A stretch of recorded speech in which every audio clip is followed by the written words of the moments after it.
night may be long and the dark may be deep, but the answers are there to be found. Whether it's the normal, the abnormal, or the paranormal, you're in the right place. Let's go beyond reality. We've got the Human MRI rejoining us. He was here maybe a year ago? No, actually, I think it might have been closer to 2 years ago. Justin Elledge is going to rejoin us. We're going to talk about intuitive healing, plus what he calls forbidden cures. And some other topics might creep into the discussion as we talk tonight with Justin. Thank you to everybody for being here. And thank you to everybody for being in the chat room, for those of you who are participating there. If you're not sure what I'm talking about, that's probably because you haven't found the YouTube channel yet. On our YouTube channel, we've got a live chat room that follows the stream. A lot of great people there. We appreciate everybody joining us, because I take questions from there, comments, whatever. It's a good group, and we have a lot of fun.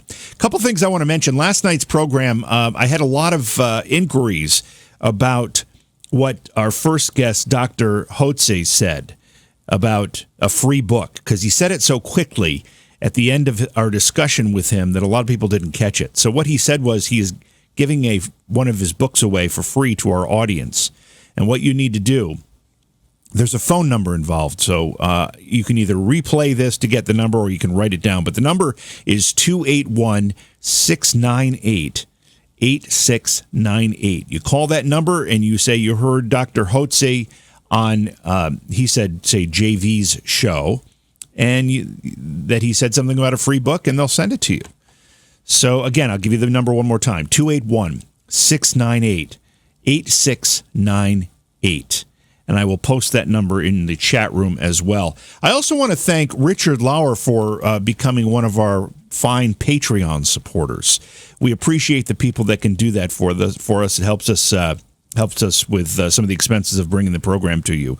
And Richard, thank you so much for being part of that group. We appreciate it. If anybody doesn't know what I'm talking about, you can go to Patreon and find Johaw, Johaw. That's our production company, and you can help support the program that way. Not required. Always appreciated, though. So thank you so much. Okay, we're going to take a break. When we come back, we'll get our guest on the program. It's Beyond Reality, and tonight we're talking with Justin Elledge, the Human MRI. Please support the program. Go to patreon.com/Johaw. That's Johaw. If anything is on our mind these days, it's our health. You can't help but be concerned. Whether it's media panic, whether it's overinflated, whether it's exaggerated, or whether it's the real deal, that debate can be had, and we had a bit of it last night. However, we are all concerned about our health. Tonight's guest is a returning guest. Justin Elledge is known as the Human MRI. He's a medical intuitive, an esoteric Buddhist healer, and a vocational nurse. Justin, welcome back to Beyond Reality. It's great to have you here again. Thank you so very much. I couldn't begin to describe how happy I am to be back. Well, I'm happy you're here, too, because the first time around, I didn't remember what was going on, but I know I wasn't here, and our substitute host, Bruce Markison, had the pleasure of chatting with you, and he said it was a great conversation, so I'm looking forward to having it with you here tonight. Indeed, and again, time and timing is everything, so I've been riding this wave and can't wait to hit the beach. All good. Okay, let's just get a few concepts and ideas and maybe definitions out of the way here before we really get into this discussion. We all know what an MRI is, and if I had to simplify it, it's a very expensive piece of medical machinery, high technology, of course. Obviously, you're not a machine, so what is a human MRI? The human MRI, well, years ago, in fact, 15 years last weekend, with the advent of Easter, I was at a retreat up in the mountains of Southern California, in Julian, up on the mountains. It was gorgeous, beautiful day, and up there with a group doing work of the Course in Miracles. And as miracles do actually happen, a gentleman was in a lot of pain, and it happened to be we had a chiropractor in the group, and he was working with him and just couldn't seem to get rid of this, what I thought was neck pain. Now, leading up to that, prior to this weekend, I had become a vocational nurse. I had done massage therapy, done energy work, and had also taken refuge with a living Buddhist master. And, if you will, kind of a perfect storm occurred on Easter weekend in 2005. So the chiropractor didn't have any success at alleviating the pain, so I got down on the floor where the gentleman was, and I simply put my hands above his chest to do some energy work, do some healing divine light. And all of a sudden in my mind, in my mind's eye, I saw that of a broken rib where the two ribs were connected and broken and bleeding. And I just backed right away from the person. I said, "Where are you feeling this pain, Ananda?" And because I just watched a chiropractor do twists and necks and hips and everything, and he indicated on his right side. I said, "You, my friend, have a broken rib." Wow. And as you can imagine, everybody in the room went deathly silent, and including the chiropractor. So, needless to say, 3 days later, when we were out of the retreat, he went down the mountain and got it confirmed by an X-ray. So from that moment in 2005, I continued to work in my then day job at a design college in Pasadena, California, and working in a shop environment, machines, power tools, bandsaws, sawdust. And over the next few months, things would happen. A student would walk up to me and need me to help her with something, and I'd look at her, and her name was Angela, and I said, "Just take this with, if you will, just a grain of salt. Your sister will be okay. It's going to be touch and go for the next 3 days, but by Friday she'll be through it." And of course, the student didn't know me that well, and I didn't know her that well, and she just kind of looked at me and go, "Well, really?" I says, "Oh, yeah." And she said, "Oh, it's funny you should say that. My sister's in the hospital." And literally, just like on the calendar, as I described it, she pulled through. And these events kept happening more and more and more, till I was on a radio show in Los Angeles, the Aware Show with Lisa Garr, and she was interviewing me, my first radio show. And she said, "It sounds like you're kind of like a human MRI."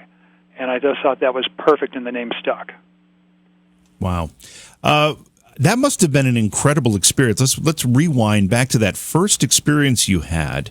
I think you said you were trying to work with some energy. Maybe, I don't know if your intention was healing or comforting or what it was, but to have that vision, if you will, appear to you, and then to find out it was an accurate vision. I mean, you must have been questioning a lot of things at that point. Oh, my goodness. You so nailed it on the head. When it happened, I wasn't ready for it.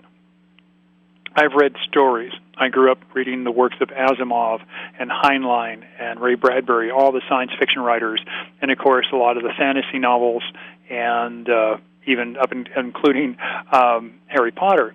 But the idea that I, as an individual walking this earth, could have some form of sixth sense or some way of knowing the unknown. It was growing up in a middle-class home. My father was a Marine Corps fighter pilot, Top Gun instructor, and so you can imagine growing up in that home, things were pretty straightforward.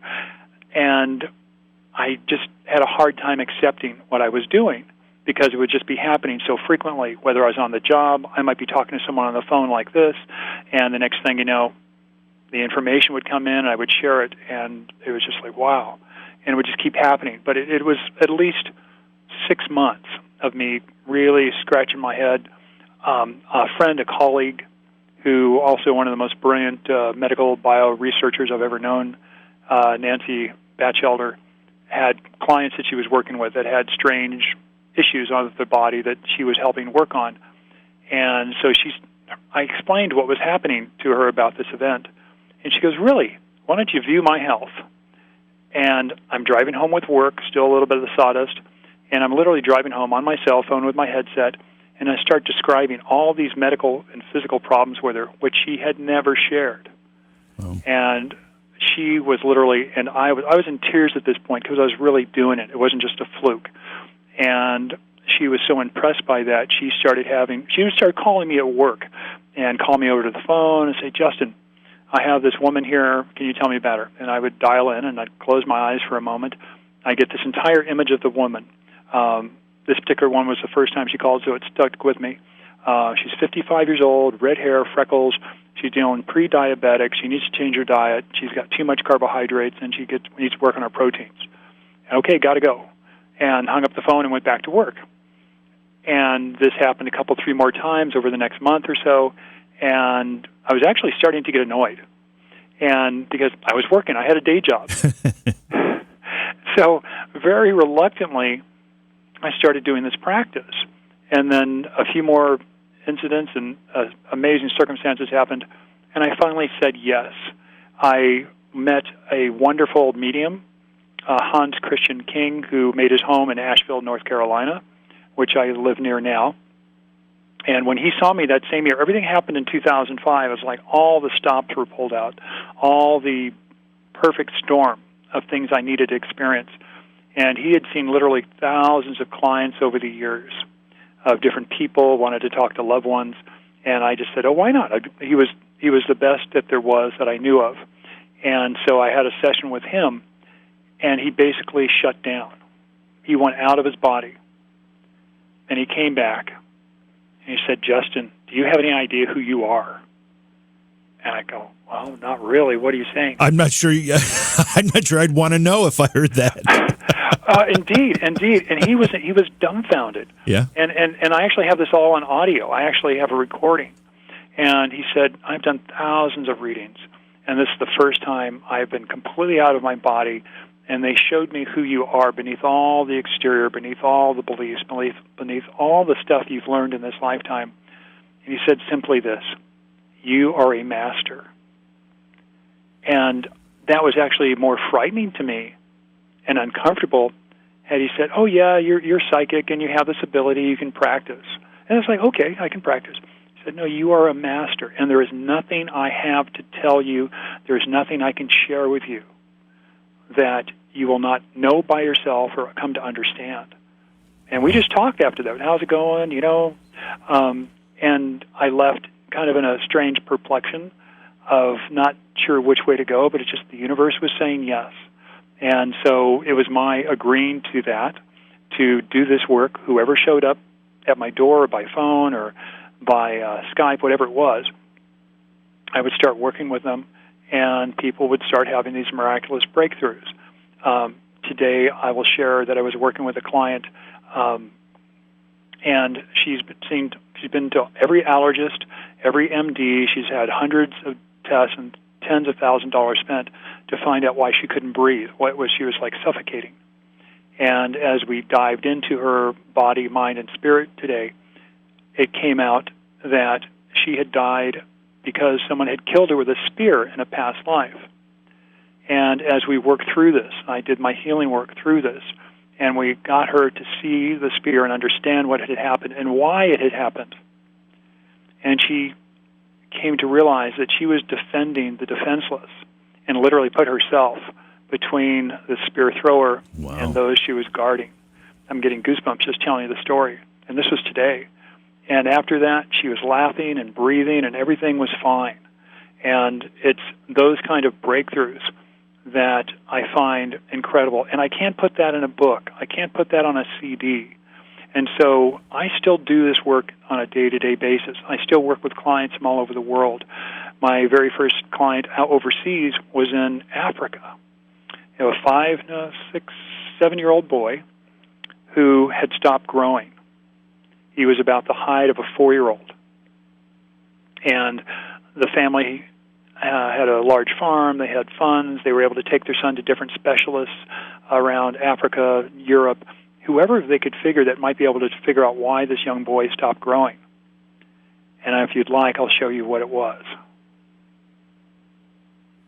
It turns out, as part of my session with the boy, with the mother, that this boy was the 7th generation of the Dutch Afrikaners that had invaded South Africa and had become the ruling party. And because of that, the only thing left that the native population had in South Africa after they had been decimated by bullets and bacteria and booze were shamans who placed curses, literally cursed entire generations. And so now at the 7th generation, this is the generation when the native South Africans have gotten their country back. Nelson Mandela came in. Right. And so I explained this curse to the mother, and she's only hearing half of this. This is not the answer she was looking for, some pill or potion.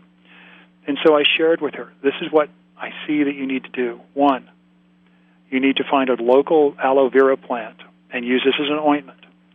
2, take him to a local shaman, witch doctor, whatever you want to call him or her, and have them remove the curse. Because political times have changed. And so After I hung up the phone, I hadn't heard from the mother in about 6 months. Sure enough, within a few weeks after that, they'd taken the son to a witch doctor, shaman, removed the curse, and he started growing again. Wow. Justin, I have so many questions based on everything you just said to me, and I want to start at the end and work backwards. And the end is based on basically what you just said. How did you know what to do? You may have been able to see the curse, but how did you know how to fix it? Well, that's part of the joy of the work, is that not only do call it my guides, my committee. I don't have a single guide or angel. I have an entire committee. Some of them are engineers. Some of them are designers. Some of them, I think, are copywriters. Some of them have whatever their field is, and it just shows up. So not only do I see what's going on, but then I'm led to help that person understand how they can fix it. And ultimately, in my Buddhist practice, of that which I pray for every day to help heal the world, is to alleviate and relieve suffering. And if I can do that for one person, I've made my mark in history. And so as the information comes in, I then get a second image of what needs to be done. For example, something more biological. This is now 10, 12 years ago. I was working with a woman on the phone. I'd never met her. And I dialed in and I said, well, it looks like you're having thyroid problems. She says yes, and I'm seeing parathyroid, and we're working through her system. And she has some breast lumps and bumps, and I'm also seeing her uterus is she's having fibroid tumors, and I say, oh, this is what I'm seeing, and she confirmed it. I don't like to know anything about a person when they call. Right. I really have fun like on doing call-in radio programs because there's no way I could know the person. And then sometimes I get the answer before they even make the phone call. So with this particular individual, she was in her late 20s, and part of the reason she couldn't get pregnant was because of the fibroid tumors. Well, out of the blue, I hear the word iodine, and it's like, okay. Now, I'm also a nurse, but there's a lot of things we never studied in nursing school.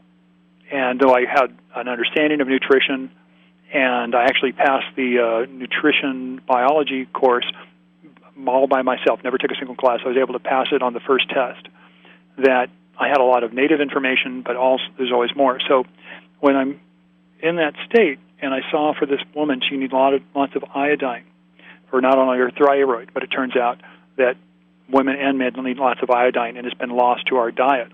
So I made this crazy suggestion. I said, okay, this is pure intuition here. I said, again, I'm not a doctor. I can't prescribe or diagnose or practice medicine. But from a nutritional standpoint, this is what I was seeing her body needed. And so I suggested to her, and I have shared this with other doctors, just so you know, that I suggested that she put iodine, a liquid iodine like Lugol solution, onto a tampon, and told her to insert it and remove it, do this, change it out every 3 hours for a few days, of which she did. And then lo and behold, at about 5 or 6 days out, all the fibroids fell out of her uterus. Her uterus literally expelled them. Wow. No surgery, no anesthesia, no antibiotics. And so when she let me know this, I was like over the moon, because I've never heard of this anywhere else. I've read all through the medical medium books. Nothing's listed about this. And this is just one of the things that have come to me over the years, and yes, I really have to finish my book. So that it turns out, after I've had the session, then I go back and look up iodine and the benefits and what does it do. And sure enough, in the literature, it shows and has been documented that using iodine in the diet helps prevent fibroid tumors, endometriosis, breast lumps and bumps, low hypoglycemia. And hyperglycemia, which is considered another illness, can also be dealt with things like selenium. So for me, when I get a hit on a client of this is what might help, it works. And then I go back and reverse engineer what I shared and then look up the symptoms and this and that. It's amazing. And so I am so honored to be able to do the work, and still to this day, after 15 years, a bit mystified that literally by being quiet, saying my prayers to open sacred space, that the information tumbles into my head and heart, and then I'm able to share, and to hear someone weeping with joy, or to hear a woman is now able to conceive. Another child was born with a boost of her IQ of something like 20, 25 points. these kind of things are what drive me forward. Seeing people well.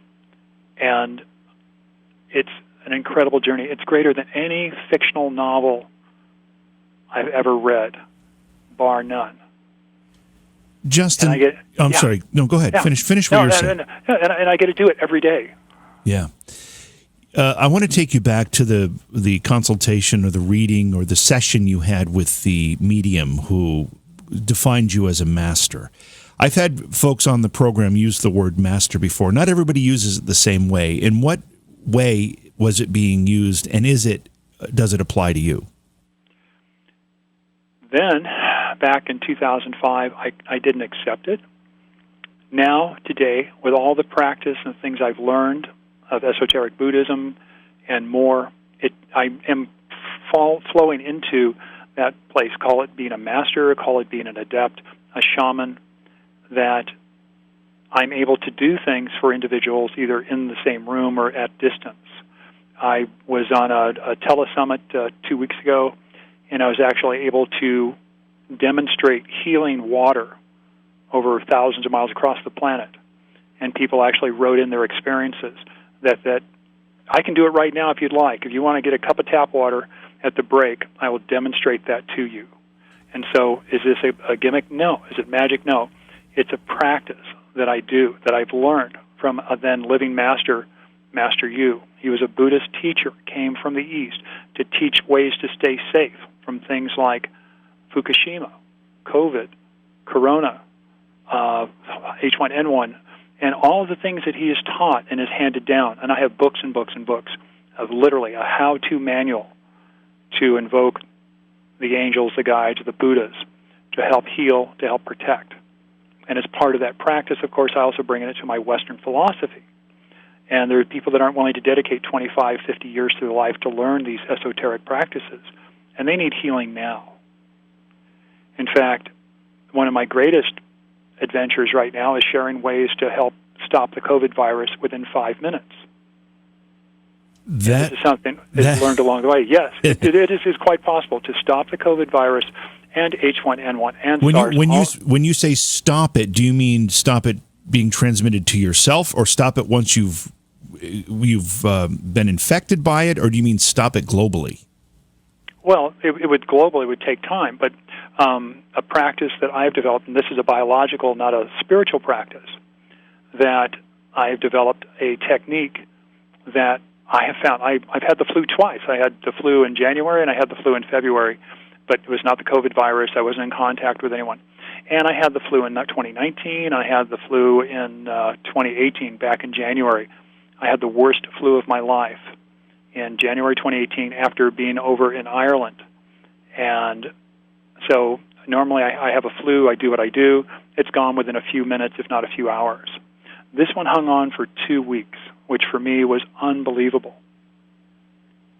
And I will share the whole process with you as we continue tonight, because I couldn't get it to stop by all the techniques. I have a pharmacy in my house. I have technologies, machines. I've built Rife devices. I've built Clark zappers. I've got sound generator. I mean, I have it all. I have the true mad scientist layer, and I'm very technically proficient, so I can build just about anything, though I still have help with electronics. It's that, if I want to build something, I can make it. So it's about one of several techniques, and I've been giving lectures to local people. I've done Zoom class on the same thing. There's more than one way to prevent and stop the COVID virus, or any of the viruses. They're all viruses. Right. Yeah, and we're going to talk about coronavirus, COVID-19, a little bit later in the discussion. So sure. I want to hold that, but I want to ask you about this transformation. Again, the meeting or the session with the medium, plus your first experience with having a vision where you were able to diagnose something in somebody. That all happened in 2005. Was there something that happened to you, either physically? Did you have a near-death experience, or was there some type of spiritual awakening in you? Why that moment? What happened? Do we have any idea? Yes. My first out-of-body experience, near-death experience, I was 3 years old. And that occurred in my family's backyard, in fact, in North Carolina. and I was climbing, doing as what little kids do, and my mom was having a afternoon picnic barbecue and had friends over from the military base to visit, and we're all on base back at Cherry Point, North Carolina. And my sister was still pretty much in just not a bassinet. My older brother was, doing his thing. So I climbed up on a brick barbecue, and that as I was climbing, one of the bricks pulled out, and I did a reverse somersault, hit the ground, cut the back of my neck open, and my mom, without even blinking, just grabbed me up, grabbed a towel, scooped me up, and she was then driven to the hospital. Now, many years later, I had this vision. I can still see the interior of the Plymouth with the kind of felt roof and the kind of that bullet shape, and that my mom, and I could look at her holding the child, Madonna and child, if you will. And I'm describing this in the mid-'80s. I'm describing this whole vision to my mother, and she looked at me and stopped and for a minute said, "How could you know that? You were unconscious." The fact that I just could describe there was only one driver, and I knew it was not my father because he was still on base. They were waiting for him to land. And so I described the situation. So it was not something I had planned on. A few years later, of course, I tried lighter fluid. I was one of those kids that you needed a child-proof cap for. I was innately curious. So I had my stomach pumped. And that during these experiences, I left. I went out. And then so all the years later, growing up as a teenager, I was always the odd man out because I saw the world a little bit differently. My mind had been open, but I didn't know what to make of it. Everything just seemed, why are things so strange? Why are people being so mean to each other? And grew up, and I was always open to something. God bless Mrs. Himmelhaber, my Cub Scout leader. One day I was waiting for her son, Chris, and that I'm standing in the living room, and all of a sudden the front door just blows open. And Mrs. Himmelhaber, God rest her soul, she walked over to the front door, and with a wave of her arm, she has said, "If you're with God, welcome. If you're not, you cannot enter." And I don't know if that was a Christian thing to say or whatever, but as an 8-year-old Cub Scout with my little blue outfit on, I was like in awe of that. Here was an adult talking to something unseen or someone unseen. And these little bits and pieces stick together. So over the years, I was always open, and I was always searching. And then, of course, when I was 28, I had become very ill. And it all started with a root canal in 1985. And it wasn't for another 20 years that I found that actually 20 years, that I found that all the doctors, all the clinicians, even went to other psychics, that the root canal that I had done in 1985 was still poisoning my body. So I'd gone from 230 pounds, I'm 6'6", and it dropped down to 160 pounds. Wow. Yeah. And so all these years later, I've never been able to gain back all the weight. So had the 2-3 done in 2005, and the old gutta percha pulled out and the new endocal put in, and it was the first time I had the color back in my face for over 20 years. So having gone through this and life and having worked as a nurse and all these different things, but I had made it every day, I look at people sometime and I scratch my head who have no idea how good they have it. Having had a chronic illness has led me to know so much more than the average person. And I look at now at the divine path, that of the prodigal son. And so in 2005, when all this happened, was also the time I had my tooth repaired. The intuition came in. I met Hans Christian King, and he's telling me I'm a master, and it's like my whole life completely went upside down. And so as the biggest thing I can say to anyone, whether they be a world-class athlete, actress, or someone singing in choir, it works when you believe it. It works when you say yes. You know, an amazing athlete will never hit his best or her best unless they really believe they can. They may come in second or third place, but it's still about believing they can do their best. And I just didn't believe. And once I came to believe, my life changed. I'll even go back during that time of being so emaciated and thin. This was 1988, so it's 3 years into this illness. And again, been to all the doctors, and I had one doctor say, "I've taken every test, I've given you every test, I have no idea what's wrong." And it's just like, wow, that wasn't supposed to happen. These guys were gods. You take the test, this is what's wrong, here's the pill. So in 1988, I'm in a backyard, and the yard belonged to a woman who was a Reiki master. I didn't even know what Reiki work was. I've never taken an official Reiki class. And sitting there on a beautiful spring day, much like today, I'm sitting there, I've got my shirt off, I'm getting some sun, feeling rather dejected. I'm unemployed, I've got a couple $100 in the bank, I'm house sitting just for a place to live, and not knowing what my life's about, and also being very ill and nobody knows what's wrong. To really give you an idea in the audience, my family thought I was dying of AIDS. Oh, wow. So sitting in that backyard, I'm sitting there and I'm going, okay, God, if you're real, if I have a reason to be alive, I have to know. I have to have a reason to get up in the morning. And I'm sitting in the backyard and I'm thinking, okay, God, if you're real, show me. And I'm looking out in the yard and there's a butterfly over in the corner bouncing between the different flowers. And I said, as I say it to you now, dear God, if you're real, have that butterfly land in my hand. And sure enough, a few moments later, that butterfly came right across the yard, came over to me, and landed right in my outstretched hand. Wow. And so my first reaction was like, oh, my God, I don't believe it. And that butterfly took off. And I go, I believe. And sure enough, that butterfly came back to my hand and landed there. And that, to me, was my burning bush. We're talking, we're talking with Justin Elledge tonight. He is the Human MRI. His website is exactly that, thehumanmri.com. Justin, what can people find if they go to the website? They'll read more about my story. They'll read testimonials of different individuals that I've helped over the years. They'll find some of the nutrition products that I have sought out over the last 40 years of my life that I find are game-changing, life-affirming. And it can be so simple for some people. One of the things I have there is called double helix water. This is an amazing material that is literally the purest form of water manufactured on Earth. Again, other products, the big one that I've been talking to the world and screaming to the world, vitamin C, vitamin C, vitamin C. A particular one that I like, that I use daily, is called liposomal vitamin C, Vitality C. And I sold out.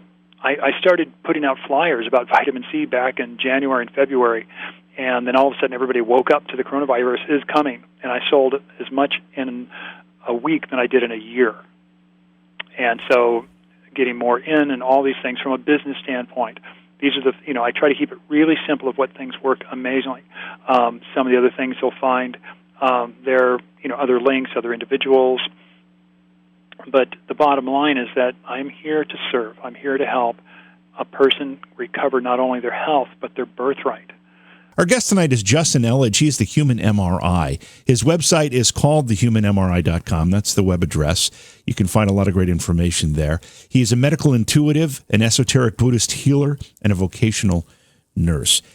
Justin, you had an experience, I was reading about this, with migraine headaches, and the medical community gave you an answer that you wouldn't accept, which kind of also ushered you down this path. Tell us what happened.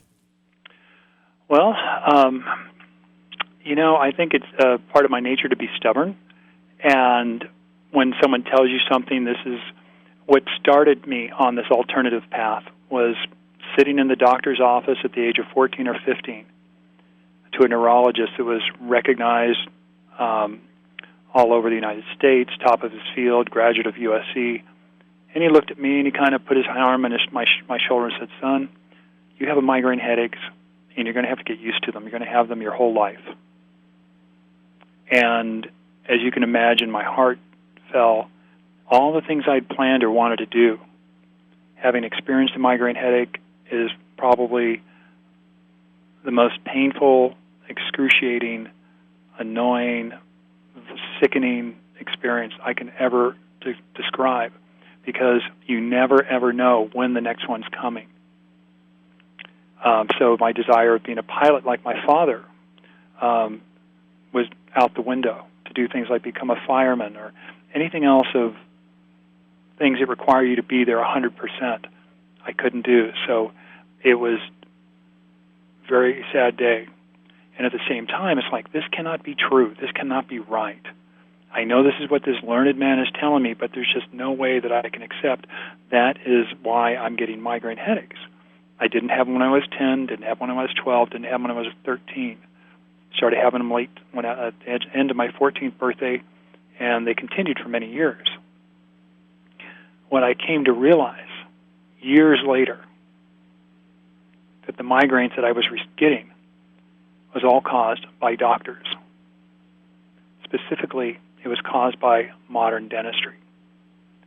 It just so happened at the end of my 13th year, into my 14th year, I had braces, and the braces came off, and then I got fillings, and I had 8 mercury fillings in my mouth at the time. Oh, yeah.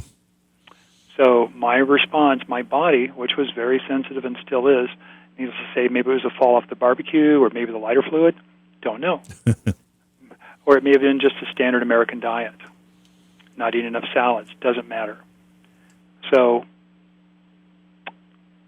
I found 20 years later, almost 30 years later, in 1995, during all the other stuff I was going through, having, in the 1990s, a lot of this came up, Hal Huggins' work of dentistry going back to the Weston Price Foundation, all the information and literature is out there to anyone that's listening. From my own personal experiences, I can't tell you what to do, but once I had those fillings out in 1995, I didn't have another migraine headache for over a year and a half. And to this day, I'm still doing detox protocols. I've done the Andrew Cutler protocol. There's a whole book and a series and all kinds of information people can look at. And I've done other protocols, and I will probably continue to do them as long as I'm able, because mercury is insidious. They call it quicksilver.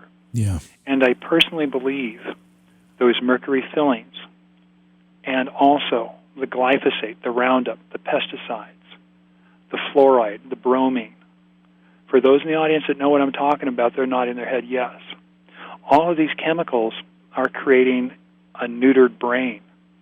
We're shutting down, or have the whole society, because these chemicals are freely placed into our diet by so-called well-meaning experts preventing cavities.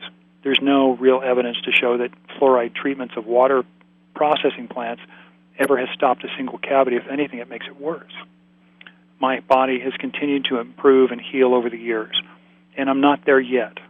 I'm still working on my Charles Atlas body, for those that may or may not know who that was, or my Arnold Schwarzenegger body in his prime. Still working on that one, but I just keep going. That's my inheritance, because I'm too stubborn and too audacious to listen to the authorities that are telling me they know what's best for me.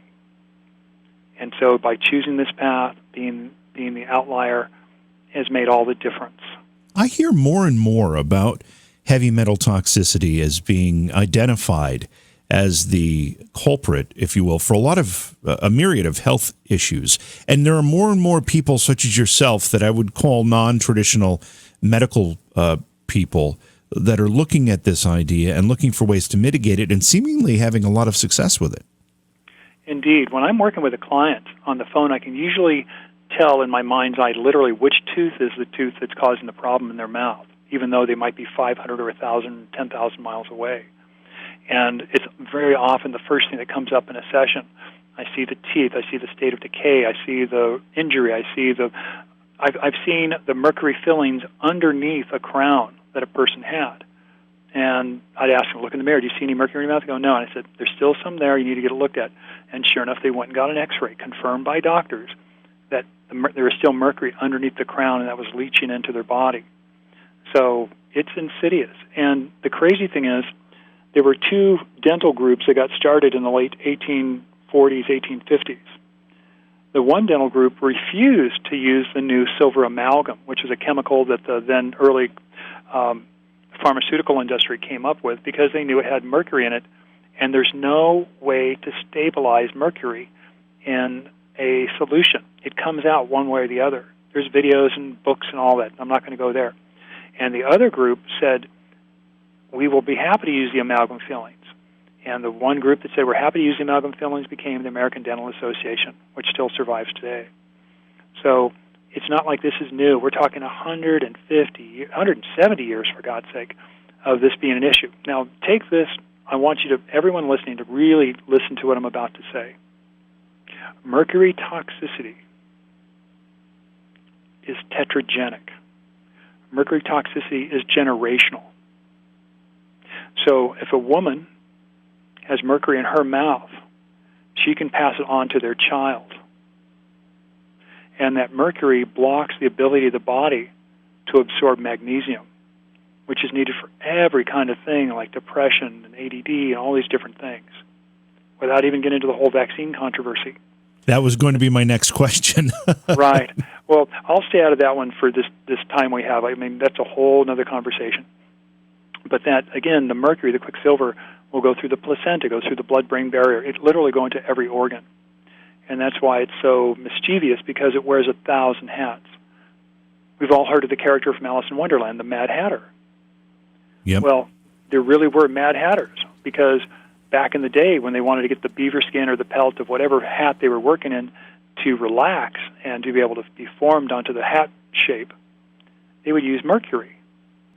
When you work with a client, when you work with someone who is having some sort of an ailment or not feeling right, or whether even if it's an emotional issue, whatever it happens to be, do you have to have physical contact with them to be able to get these visions, these messages, this understanding, or can you do it from anywhere? No, I do not have to be in the room. I don't have to physically see them. Again, usually it's just a phone call. The phone rings, I answer the phone, and we dive in. And which is really kind of nice to go into it completely cold, to not know anything about them. I've worked with a number of celebrities around the world, and not knowing anything. I don't want to know anything about a person. So whatever comes into my mind, it's the deal, rather than going up and finding someone and then reading about it and what they've been dealing with, or like Facebook, all that stuff. I just don't have time for it. So literally, they'll locate me, or they'll hear about me, or friend will refer someone. The client I worked with today about the spear, she had worked with me 4 years ago, and so she was on her journey, and so she spent a year with all the doctors' tests and everything to try to figure out what was wrong, and then I was able to take care of it within an hour. And so I can only imagine the tens of thousands of dollars that she's already spent. I would love to work with a traditional medical establishment and say, this is what I see going on here, and set protocols and things. But again, what I'm suggesting in this process is getting rid of the cause of the illness, not the symptom. I have to ask you, did you break a tooth when you were a kid? Did you have a tooth broken? Did I? Yeah. I had a tooth get chipped, but it was, I think I was I was late teens. Yeah, that's what I've been seeing all day. I kept saying, what's this chipped tooth about? Yeah. Okay. Yep. Now, have you since had it filled in or corrected? No, I have never had a filling, actually. No, but did you have that tooth Nope. polished or cleaned? Nothing. I mean, I have cleaning, yeah, but it wasn't chipped to the point where it had to be repaired. Great. Okay. Well, good. Now I can put that to rest. And that's how I work. I get this impression of what a person is. Then I ask the question, this is what I'm seeing. It says yes or no, and it's like, okay. And then I work through it. But again, when the image comes through, it is a wonderful connection, because I'm in that person, or like yourself, not that I'm invading, but it's like, this is what's being presented to me. It's like, where does it come from, Justin? Where does the vision or the information come from? Are you somehow astrally going to get it, or is it being sent to you spiritually? How does it get to you? I guess I want to call it the ultranet, the connection that we all have with the universe, with each other. And again, through my own awakening under a living Buddha, a gentleman who could literally bring water out of thin air, who could heal the deaf and people with cancer just by his practice, that has connected me to a greater whole. You know, I never sit down, well, is this my angel, Archangel Uriel showing this with me? I never get into that. I'm just shown the image, and I accept it. Again, that first year, I had a hard time when I would get the image or the feeling that it was real, and now I know it was real. Again, today, all day, I keep getting this chipped tooth. Okay, I'm going to ask JV, what's this about the chipped tooth? So wherever you put that chipped tooth into reality, when it happened, it comes back around. I'll share another story with you. In England, about 8 years ago, a woman had called and was asking about her life and someone that she'd met, and what was more relationship, more traditional psychic work. Is this someone I could bond with? Not. And I said, I'm feeling this, I'm feeling that. And it's not an area I generally go into because the medical to me is the highest priority. But I'm asked all kinds of questions. Sometimes it's about a piece of design or engineering. I've held bottles of pills and potions in my bare hand and can describe what's in them, sight unseen of the label, and describe that to doctors and clinicians. And so this one woman in England, 2 boys, and has met someone and just wanted to kind of get a better sense of what this is about. And we talked, and I said, oh, by the way, one of your younger son, the shorter of the 2, is going to take a tumble. Just be aware, it's not the end of the world, it'll seem really bad. He may or may not lose a tooth, but I just want you to be aware. And she was not happy about that. And sure enough, about 2 months later, boy was out riding, he jumped over a bump, came down hard, popped a tooth. Sometimes it's just meant to be. It's meant to show up. And I just share it. I don't put the cork in the bottle. I've been in the strangest of places, and the information comes through at what used to be like a photo mat, where people would go and get their photos developed, all of about 15 years ago. And ancient times. Ancient times, gosh, yeah. Nobody in the. It's amazing. It was way off topic, but it's amazing how quickly things have changed. I mean, really, when you say that, when you talk about going and having film developed, and it seems so foreign right now, but it really was not that long ago. Oh, no. I've actually spent the last week with some free time renovating an old ancient Royal FP typewriter. The thing is a beast. It will do everything but whistle Dixie, and it's all manual. It's got, magic margins, and you can set it, wow. dial it, and I mean, literally, I was going through every mechanical part, putting a tiny drop of oil here and there. And I had a typewriter as a kid, never got very good at it, but I had a typewriter. And to be able to go back into this anachronism, and you know what? If we had an EMP pulse, if the internet went down, the computer, the electricity didn't work, that typewriter's still punching. And now that I've re-oiled and everything, I'm having a ball. Going to start typing some letters to my family, which they will probably keep to the end of their days. That's the thing that we forget is like when we had a photograph, it may be buried in a box, but we still have the photograph. That's right. Rather than flashcards. And so some years ago, I was with the executive assistant of the Aware Show, and we were just out cruising, and that we stopped in, and this gentleman had all these pictures out on the counter to be that he was looking after being developed. And it was of a young man who at that time I think was about 22 or 23, handsome, good-looking guy who was surrounded by all these trophies and everything, and had his karate gi on. And I'm looking at the man, and I'm looking at the kid in the photograph, and then, strangely enough, I start getting these images of all these teddy bears. So the man's standing there, and it's like, okay, I don't know him, he doesn't know me. And I said, excuse me, but I have to ask, this boy in the picture, do teddy bears have anything? Was there anything about this guy that had something to do with teddy bears? And the man just stopped what he was doing, and he turned to me and looked at me, and he said, "My son, this is my son. He had third-degree black belt, traveled the world, and he died recently." And I was like, "Oh my gosh, I'm so sorry." And he said, he had a huge teddy bear collection. And, of course, I was dumbfounded, but it was just, I had to share it. But that was the way his son was reaching out to try and connect to him. Like the old operators used to pull the wire out and hook it into a different phone line to connect two people to talk. That's what it feels like, is that when the universe needs me to know something, it pulls that button, pushes the plug in, and boom, we're hooked up, just like the Matrix. And again, it's just such a great joy to be able to do the work. We're going to run out of time here before we run out of topic, and I do want to address this coronavirus issue. Sure. You made some references to it in the first part of our discussion. Clearly, this is unprecedented in the way we're handling this. I'm not so sure it's as unprecedented medically, but that's that's not for me to decide. But you had indicated there are ways that we could be fighting this very differently. Yes, indeed. Well, and I'll say this: if in the last few years we've had between 15,000 and 60,000 people on average die of the regular flu, and if you do the math on that, that's anywhere from about 25 to 30 people a day to 150 people a day for an entire year. So if you do the math, at the high end, we've lost 150 people a day across the entire United States to the flu. We're losing 1,000 people a day in New York. So that gives some idea of the magnification. And also, they're throwing everything at it they can, the respirators, the technology, and more. And everybody doing what they can. God bless each and every one of the first responders and the nurses and doctors. I actually thought about getting on a plane and going myself. And I thought, okay, would they listen to what I want to share? Because I would want to empty all the emergency rooms within a few hours, and they'd look at me like a lunatic.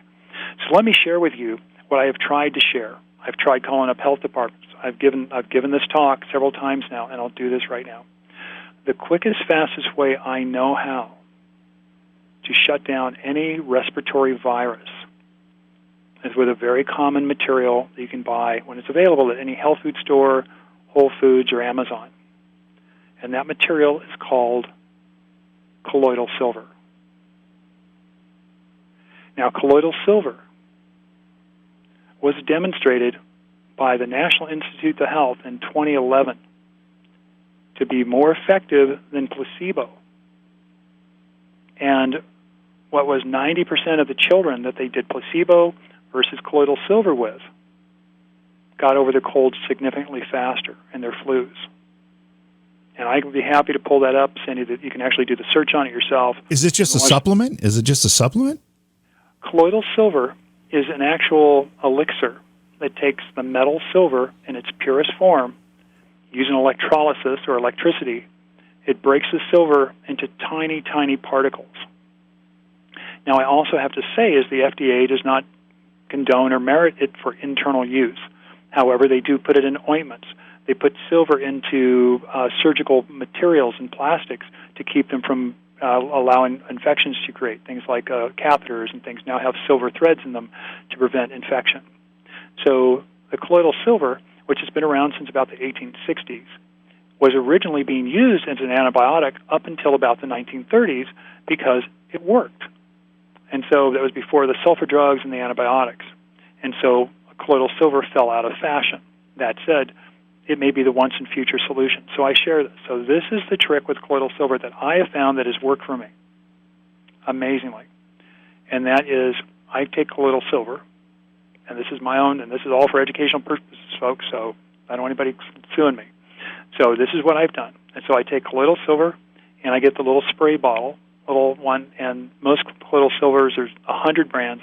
I like ones that are between 10% and 30% parts per million. Then I'll take that little spritzer bottle, like a little mister bottle. I will put it in my ears. I'll put it in my eyes. I'll put it up my sinuses. I will breathe it into my lungs and inhale it. And so guess what? I've now literally inoculated, covered, sealed all of those mucous membranes with silver. And what does silver do when it meets a virus or bacteria it doesn't like? It suffocates it. It can't breathe. That little critter cannot have respiration. It can't interact with the environment. It dies. And it's been effective, been shown at a little place called UCLA back in the 80s to kill over 650 known organisms. And it generally only goes for anaerobic bacteria, which is the virus and other materials. So by doing that, I have found, and I have shared this with so many people individually and during my sessions, and I get a layout back. I went to Europe and I got a cold the first day, but I remembered to do the silver. My gosh, it was gone in no time at all. So a bottle of colloidal silver might be $10 or $15. So I take it up another notch. I put it in a nebulizer. I can get a nebulizer, which is basically an air pump. It puts air through a hose, goes into this little cup, and it creates a mist. That mist is something I breathe. And that mist goes into my lungs and everything else, and I'll do that for 5 or 10 minutes. The minute I feel a cold or flu coming on, I don't do this every day. It's emergency response because even at best guess, if they do everything right, we're still talking a year to 18 months for having a vaccine. Well, guess what? Once they produce that vaccine, what happens if we have another variation on this virus? Right. It won't mean any difference. It won't do anything. However, the colloidal silver will, in and of itself, it doesn't care. It doesn't care what virus it is. It goes after all viruses. Can I be more clear? So that is something that I found. I have tried to contact the powers that be, and I like to have a live conversation. I tried calling Bernie when he was running for president. I tried to call and talk to his organization and say, hey, look, you can get ahead of this as far back as February. Just have a conversation with me. Here's the science, and there is science behind this.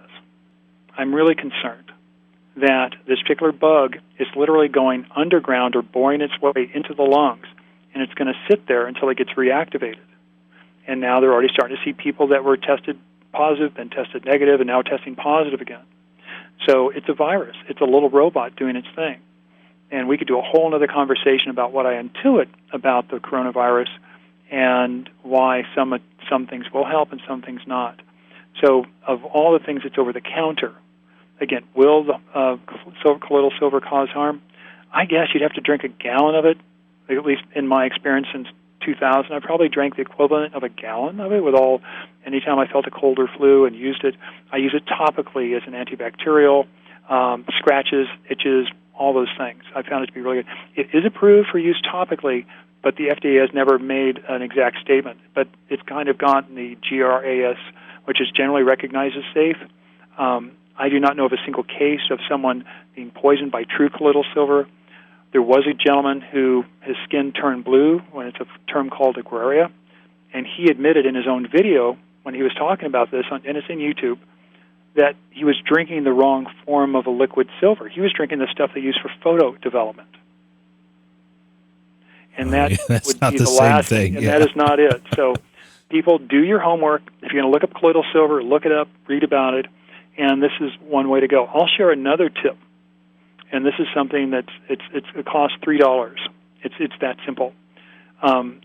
There's a lot of essential oils out there, and this was handed down to me by Gwen Scott before she passed away. She was a naturopath, and so basically this was her recipe for dealing with respiratory illness, and I've used it, and it's worked great when I didn't have any colloidal silver. And what I've done, and I'm all about getting the solution here, folks. Whether you follow any of this stuff or ignore it, do whatever you feel is correct. But this is what has worked for me. And so, taking tea tree oil, I take a cup of water, I boil it on the stove, take it off, I pour in 4 or 5 drops of tea tree oil into the water, and guess what? It then becomes an aerosol or a mist, like a vaporizer. And I get my head right down next to it, pull the towel over my head, and I breathe that. But Justin, yeah. It stinks. It does.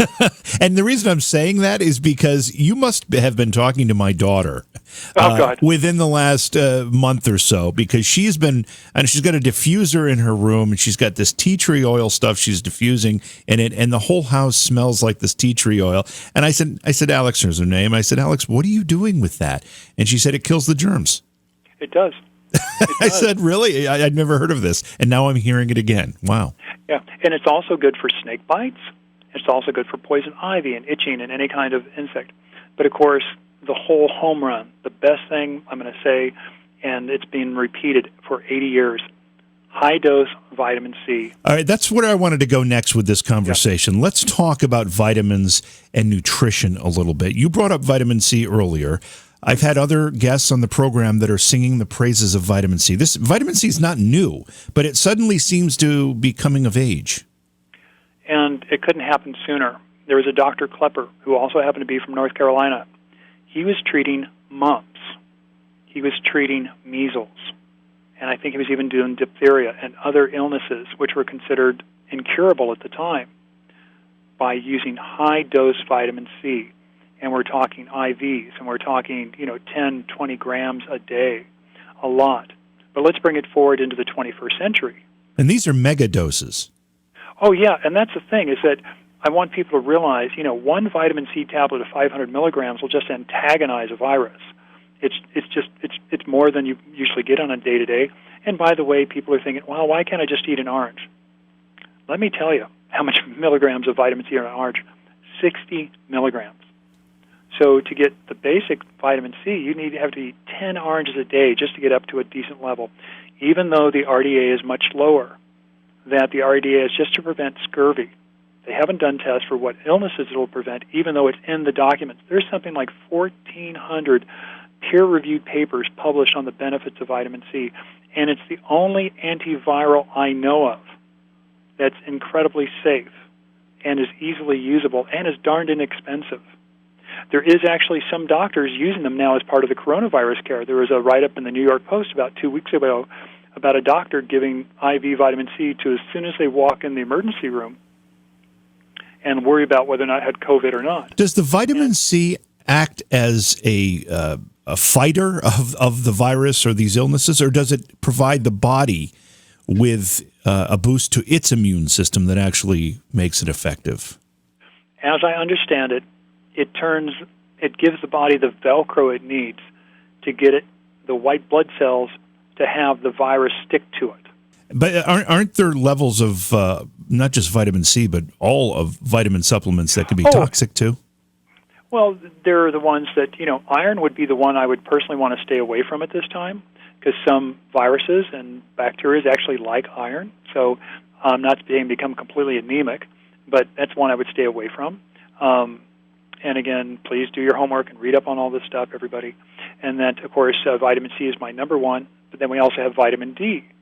We live in a country that it's so hard to see blue skies and get sunlight on our body because of a number of factors.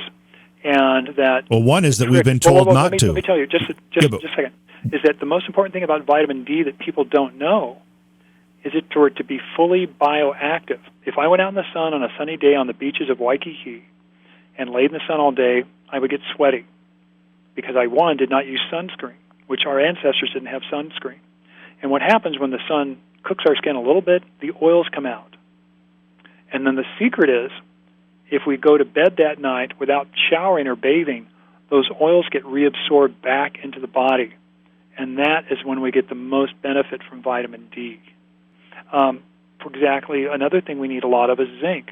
A lot of the doctors and professionals are now recommending like 50 to 75 milligrams of zinc every day. And so the zinc is wonderful. It's all kinds of good things for testosterone and immune system. And the white blood cells need zinc to make more white blood cells. And that's why zinc is so important. It feeds the system what it needs. It's also really good for prostate health. Personally, I think zinc is actually the underrated Viagra. So don't run out and take lots of zinc here, folks. Don't go crazy. But again, look at the ratios, look at how much you need. And again, it's truth is knowledge, and truth will set us free. But please be responsible, read what's on a label, learn what's in good vitamins and bad vitamins. I will say this, that anybody wants to email me, again, the Human MRI, gmail.com, and I'll delete any spam or other type of hate mail, by God. Send a request, and I will send you Nutrition 101, free. It's a booklet I put together, the basics of why vitamins and minerals work the way they do. It's about 15 pages, something you read in 15, 20 minutes. I'll be happy to, and that's going out there on my own. Feel free to contact me by the contact page on my website. It will still come to me. But again, I'd be happy to send that out to anyone that's requesting it. There's just so much information and more for those people that are still seeking, that have been to the mountain and have not been able to resolve their health challenge. I love that. That's what I live for. For those individuals that want to change their life, they want to get out of the drudgery, they want to change the way things are happening. Justin, again, your website is thehumanmri.com, and you said people could find the contact information there as well as some of the products that you have available on the website that address some of these ideas that we talked about tonight. Anything else you want people to look for, Facebook or anything? Yeah, I'll continue to post. People are feel free to contact me through Facebook and say hi. I prefer my direct contact. Facebook is great, but I'm just busy. I don't have time to spend a lot of time there. As I in my office, I'm always looking, I'm always researching, I'm always trying to find the next best. And if something doesn't work, I move on to the next one. I'm not about same old, or dogma. If it works, great. If it doesn't work, let's move on to something else. And I like the fact that you have the disclaimer on your website. because that's important to let people know. I don't think that you would at any point tell people to not seek advice from a medical professional, even if they were working on things the way that you have suggested. Oh, gosh, no. I mean, over the years, I've recommended so many hundreds and hundreds of clients to go see a doctor or a physician because of something. Well, we thank you for your time. We're just out of time. I'm sorry, Justin. Oh, yeah. We'll have you back because, as we realized during the course of this conversation, we could have taken the topic in many different directions and had a whole show on each one of those particular segments. But thank you for being here tonight. It was a real pleasure to chat with you. Great information, and hope you'll agree to come back at some point. I'm there. Just let me know when. Beyond Reality Paranormal is hosted by J.V. Johnson and produced by Orion Palmer and Slick Eddie Edwards. Like us on Facebook and subscribe to our YouTube channel. Please consider supporting the program either through your podcast platform, click on the link in the description, or on Patreon at Joha Productions. If you'd like to be a guest on Beyond Reality Paranormal, or you have a recommendation for a guest, contact our producer, Slick Eddie Edwards. Eddie is spelled with a Y at slickeddieedwards@gmail.com.